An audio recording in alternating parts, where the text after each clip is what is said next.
Guys, आज हम अपना हरियाणा जेबीटी टीचर का जो भी हमारा एग्ज़ाम 28 सितंबर 2024 को हुआ था वो कर रहे हैं। ठीक है, जो भी हमारे 20 क्वेश्चन है वो इससे पहले वाली वीडियो में हो चुके थे।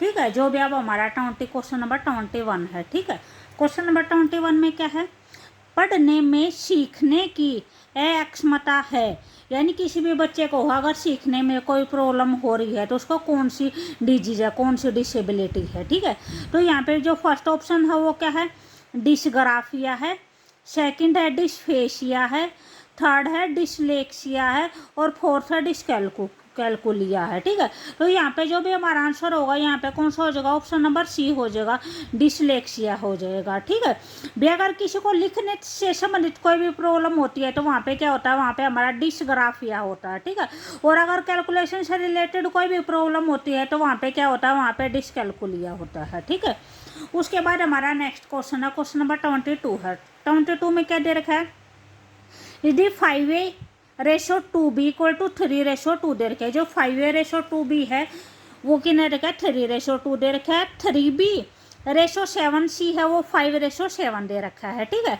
तो हमें क्या करना है, हमें अपना a/b/c की वैल्यू निकालनी है कि भाई हमारी क्या होगी, और जो भी हमारे ऑप्शन दे रखे हुए हमारे क्या दे रखे, ये ऑप्शन ये दे रखे हैं। ठीक है, तो इस क्वेश्चन को हम अपना कैसे करेंगे, भी जो कुछ हमें दे रखे है उसका यूज करेंगे। ठीक है, यहाँ पे हमारा क्या दे रखा है, 5a रेशो है, रेशो को हम क्या लिखते हैं, नीचे लिखते हैं 5a/2b। ठीक है, इसकी वैल्यू कितनी दे रखी है, 3/2 दे रखी है। और सेकंड क्या दे रखा है, 3b/7c, उसकी वैल्यू कितनी दे रखी है, 5/7 दे रखी है। तो पहले हम इसको सोल्व करेंगे, भी हम अपनी सिंपल a/b/c की वैल्यू लेके आएंगे। तो इसको क्या करेंगे, ये 2 साइड मल्टीप्लाई हो जाएगा। ठीक है, 2 साइड मल्टीप्लाई होगा तो क्या होगा, 10a हो जाएगा, और ये साइड मल्टीप्लाई होगा तो क्या हो जाएगा, 3 × 6b हो जाएगा। ठीक है, हमें जस्ट a/b की वैल्यू निकालनी है, तो यहाँ पे हम यो हमारा a है यहाँ पे एज इट इज छोड़ देंगे, जो 10 है 10 इस साइड आ जाएगा, तो ये हमारा क्या बन जाएगा, 6/10 हो जाएगा। जो b है b हमारा क्या आ जाएगा, इस साइड आ जाएगा। ठीक है, यहाँ पे इसको कट करेंगे 2 से तो क्या हो जाएगा, 3/5 हो जाएगा, 3/5 हो जाएगा। तो यानी हमारी जो a की वैल्यू है वो कितनी आएगी, 3 आएगी, और b की वैल्यू हमारी कितनी आएगी, 5 आएगी। ठीक है, अब हम अपने इसको सोल्व करेंगे सेम एज इट इज, 7 को इस साइड मल्टीप्लाई करेंगे तो कितना हो जाएगा, 21 भी हो जाएगा, और इसको इस साइड करेंगे तो कितना हो जाएगा, 35c हो जाएगा। ठीक है, यहाँ पे अपना आप b/c निकालेंगे, जो c है वो यहाँ पे नीचे आ जाएगा, 35 यहाँ पे है, 21 है वो क्या हो जाएगा, इस साइड से ले जाएगा। ठीक है, उसके बाद इसको 7 से कट करेंगे तो 7 5 जा हो जाएगा और 7 3 जा हो जाएगा। तो यहाँ से हमारी b/c की वैल्यू कितनी आई है, 5/3 आई है। तो इसका मतलब क्या हुआ, b की वैल्यू हमारी कितनी आई है, b की वैल्यू 5 आई है, और c की वैल्यू कितनी आई है, c की वैल्यू 3 आई है। ठीक है, पहले भी हमने देखी थी, जो b की वैल्यू 5 थी, यहाँ पे भी b की वैल्यू 5 है। ठीक है, यानी जो भी हमारी a की वैल्यू, हमें क्या निकालना है, a/b/c निकालना है। तो a की वैल्यू कितनी है, 3 है, b की वैल्यू कितनी है, हमारी दोनों केसों से 5 आई है, सेम आएगी, और जो c की वैल्यू है वो भी कितनी, 3 है। तो जो भी हमारा रेशो होगा वो क्या हो जाएगा, 3/5/3 हो जाएगा। ठीक है, तो ये हमारा कौन सा ऑप्शन है, 3/5/3, यहाँ पे कौन सा ऑप्शन हो जाएगा, ऑप्शन नंबर ए हो जाएगा। ठीक है, उसके बाद हमारा नेक्स्ट क्वेश्चन है 23 है। 23 क्वेश्चन में क्या है, एक गणित शिक्षक द्वारा पूछे गए 4 प्रश्न निम्नलिखित है, यानी नीचे जो भी गणित के शिक्षक ने है क्वेश्चन पूछ रखे हैं, तो वे 4 क्वेश्चन ये हैं, निम्नलिखित में से कौन सा एक खुला प्रश्न है। ठीक है, जो खुला प्रश्न क्या होता है, उसमें खुला प्रश्न ये होता है कि भाई बच्चा अपने, यानी बच्चे के मन में जो कुछ भी आता है उससे रिलेटेड बच्चा अपनी हर बात बोल सकता है, वो होता है खुला प्रश्न। ठीक है, या फिर हर बात उसमें लिख सकता है अपने अकॉर्डिंग।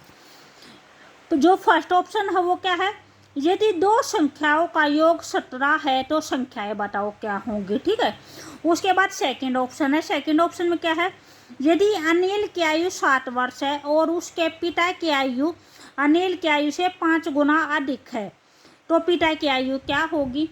सी ऑप्शन है, यदि 2 संख्याओं का योग 15 है और उनमें से एक संख्या 7 है तो दूसरी संख्या बताओ। और जो डी ऑप्शन है वो है, 17 में से क्या जोड़ा जाए कि 23 प्राप्त हो। ठीक है, तो यहाँ पे जो भी आंसर होगा, यहाँ पे हमारा जो आंसर ऑप्शन नंबर ए हो जाएगा। ठीक है, ए कैसे होगा, इन्होंने बोल रखा है कि भी 2 संख्या है वो हमारी 17 दे रखी है।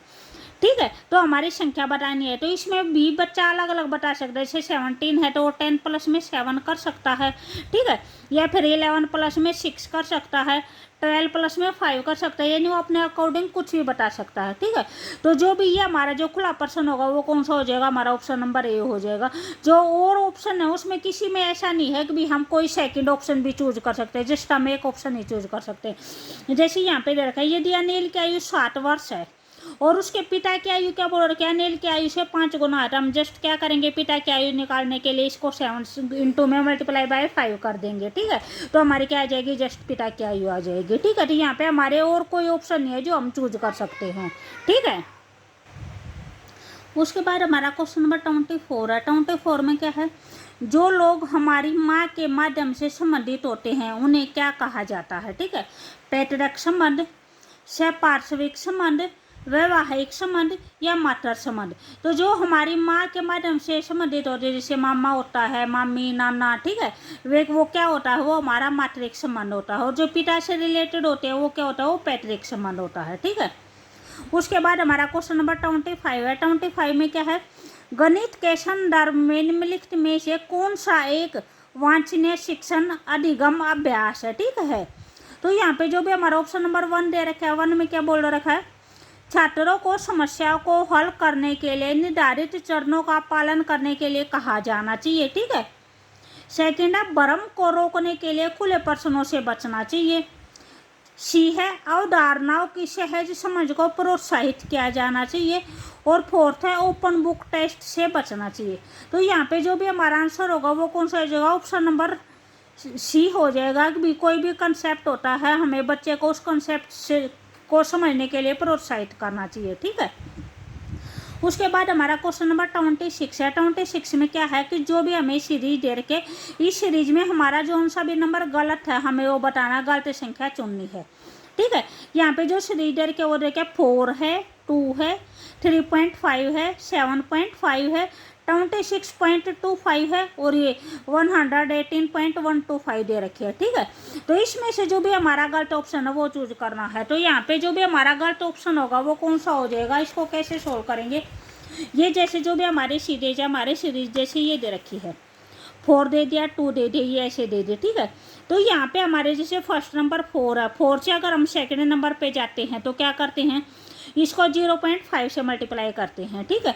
4 5 जाए कितना हो जाएगा, 20 हो जाएगा। एक अक्षर के बाद पॉइंट है तो यहाँ पे भी 1 डिजिट के बाद पॉइंट लगाएंगे तो ये हमारा क्या हो जाएगा, 2 हो जाएगा, ठीक है। उसके बाद 2 को किससे करेंगे, 1.5 से मल्टीप्लाई करेंगे, ठीक है। 2 को 1.5 से मल्टीप्लाई करेंगे तो 15 2 जाए कितना हो जाएगा, 30 हो जाएगा। 1 डिजिट के बाद पॉइंट लगाएंगे तो यहाँ पे पॉइंट लगाएगा तो 0 कट जाएगी, ठीक है, 3 हो जाएगा। उसके बाद ऐसे जो 3 है, 3 को किससे करेंगे, भी 2.5 से करेंगे। भी 2.5 से करेंगे तो क्या आ जाएगा, हमारा ये आ जाएगा। उसके बाद जो भी डिजिट आती है उसको 3.5 से करेंगे, फिर 4.5 से करेंगे, ठीक है। तो ये आ जाते हैं। तो यहाँ पे जो भी हमारा गलत है वो हमारा गलत कौन सा है, हमारा गलत ये है 3.5, ठीक है। भी अगर हम 1.5 को 2 से मल्टीप्लाई करते हैं तो कितना आता है, हमारा 3 आता है, ना कि 3.5 आता है, ठीक है। तो यहाँ पे जो भी हमारा ऑप्शन होगा वो हमारा ऑप्शन कौन सा हो जाएगा, ऑप्शन नंबर डी हो जाएगा, ठीक है। उसके बाद हमारा क्वेश्चन नंबर 27 है।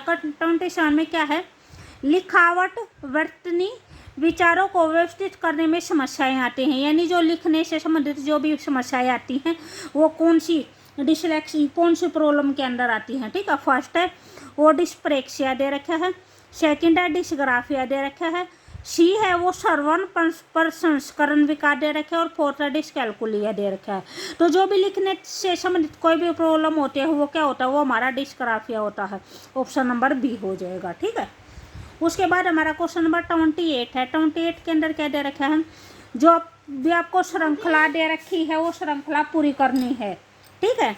जो फर्स्ट है वो देखिए 7 है, 26 है, 63 है, 124 है, ये श्रृंखला दे रखी है। तो यहाँ पे हमारा क्या आएगा, ठीक है। तो इसको हम कैसे करेंगे, ये जो भी हमारा 7 होता है, 7 क्या होता है, जैसे इसको ऐसे करेंगे, बी जैसे 7 है, 7 क्या होता है, जो 2 की क्यूब करेंगे, 2 की क्यूब क्या होती है, 8 होती है, 8 में से 1 माइनस करेंगे जो 7 होता है वो जैसे हमारे 2 की क्यूब माइनस में 1 होता है, यानी 8 माइनस 1 इक्वल टू में क्या हो जाएगा 7 हो जाएगा। उसके बाद 26 है, ये हमारे 3 की क्यूब माइनस 1 करेंगे, 3 की क्यूब 27 होता है, उस ऐसे ही जो हमारा 64 होता है वो हमारे 4 के क्यूब माइनस 1 करेंगे। जो ये है ये हमारा 5 के क्यूब माइनस 1 से हो जाएगा, ये 6 के क्यूब माइनस 1 से हो जाएगा, ये 7 की क्यूब माइनस 1 से हो जाएगा। तो जो भी हमारा यहाँ पे आएगा वो क्या होगा 8 की क्यूब माइनस 1 हो जाएगा। ठीक है, तो जो भी हमारी 8 की क्यूब होती है वो क्या होते हैं 512 होते हैं, उसमें से 1 माइनस करेंगे तो क्या हो जाएगा 511 हो जाएगा। ठीक है, तो यहाँ पे जो भी हमारा आंसर होगा वो कौन सा हो जाएगा, ऑप्शन नंबर बी हो जाएगा, 511 हो जाएगा। ठीक है,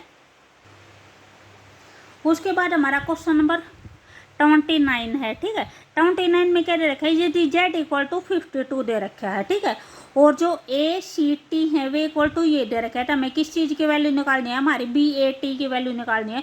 अब बी ए टी किसके बराबर होगा। ठीक है, तो जो भी हमारा यहाँ पे जो रिलेशन दे रखे है वो रिलेशन हमारी यहाँ पे आएगी। ठीक है, तो हमारा यहाँ पे क्या रिलेशन दे रखे है, जो जेड होता है, जो अल्फाबेटिकल होते हैं उनमें जो जेड होता है वो कौन सा नंबर होता है, हमारा जेड हमारा 26 पोजिशन पे आता है। ठीक है, तो यहाँ पे क्या दे रखा है 52 दे रखा है, यानी जेड यानी 26 का अगर हम डबल करेंगे 2 से मल्टीप्लाई करेंगे तो कितना हो जाएगा हमारा 52 हो जाएगा। ठीक है, सेम एज इट इज जो ए है, ए का नंबर क्या होता है 1 होता है, सी का क्या होता है 3 होता है, और टी का कितना होता है 20 होता है। ठीक है, इसको आप कैसे 20 को आप ऐसे भी याद कर सकते हैं भी, एक ये ट्रिक होती है EJOTY इजोटी। ठीक है, ए का नंबर 5 होता है, जे का नंबर कितना होता है 10 होता है, इसका 15 होता है, और टी का कितना हो जाएगा 20 हो जाएगा, और वाई का कितना होता है 25 होता है। ठीक है, तो आगे पीछे के नंबर जैसे इसी से याद कर लेते हैं, ई के बाद एफ आता है तो 6 हो जाएगा, उसके बाद जी आएगा तो 7 हो जाएगा, इस टाइप में। ठीक है, तो यहाँ पे जो इससे आगे होगा भी इनका अगर हम सम करेंगे, ये 20 है, 20 में 3 ऐड करेंगे तो 23 हो जाएगा, 23 में 1 ऐड करेंगे तो कितना हो जाएगा 24 हो जाएगा, और 24 को 2 से मल्टीप्लाई करेंगे तो कितना हो जाएगा हमारा 48 हो जाएगा। ठीक है, तो यहाँ पे क्या है कि जो भी नंबर दे रखे हैं उनका सम करके क्या करना है 2 से मल्टीप्लाई करनी है। तो बी जो बैट दे रखे BAT दे रखे उसके अंदर भी हमारा ऐसे ही होगा। जो बी है, बी का नंबर हमारा 2 होता है, ए का नंबर हमारा 1 होता है, और टी का नंबर अभी बताए थे जैसे ही जो टी से कितना होता है 20 होता है। तो ये हमारा कितना हो गया 20, 22 और 1 ऐड करेंगे तो 23 हो गया। 23 को क्या करेंगे 2 से मल्टीप्लाई करेंगे तो कितना हो जाएगा 46 हो जाएगा। ठीक है, तो यहाँ पे जो भी हमारा आंसर होगा वो क्या हो जाएगा, ऑप्शन नंबर बी हो जाएगा, 46 हो जाएगा। ठीक है, उसके बाद हमारा नेक्स्ट क्वेश्चन है, क्वेश्चन नंबर 30 है। 30 में क्या बोल रखा है, गणितीयकरण के 5 चरणों के बारे में निम्नलिखित में से कौन सा कथन है जो सत्य नहीं है। ठीक है, तो जो भी हमारा फर्स्ट ऑप्शन दे रखा है वो क्या क्या बोल रखा है, संदर्भ में वास्तविक समस्या की पहचान करना। सेकंड है एक एल्गोरिथम को याद करना। थर्ड है सार्थक गणितीय समस्या को हल करना। फोर्थ है वास्तविक जीवन में गणितीय समाधानों की समझ बनाना। ठीक है, तो यहाँ पे क्या पूछ रखा है, यहाँ पे गलत पूछ रखा है। तो जो भी हमारा याद करने या रटने से संबंधित कोई भी चीज़ होती है वो हमेशा गलत होती है। ठीक है, गणित के अंदर। तो यहाँ पे जो भी हमारा ऑप्शन नंबर बी दे रखा है कि भी हमें किसी एल्गोरिथम को याद करना होता है, तो ये हमारा कथन है, ये हमारा क्या हो जाएगा गलत हो जाएगा। ठीक है, भी अगर आपको वीडियो अच्छी लगे तो प्लीज़ लाइक शेयर और सब्सक्राइब जरूर करें। ठीक है, और जो भी हम अपने ये नेक्स्ट क्वेश्चन है, ये नेक्स्ट क्वेश्चन हम अपने नेक्स्ट वीडियो में करेंगे।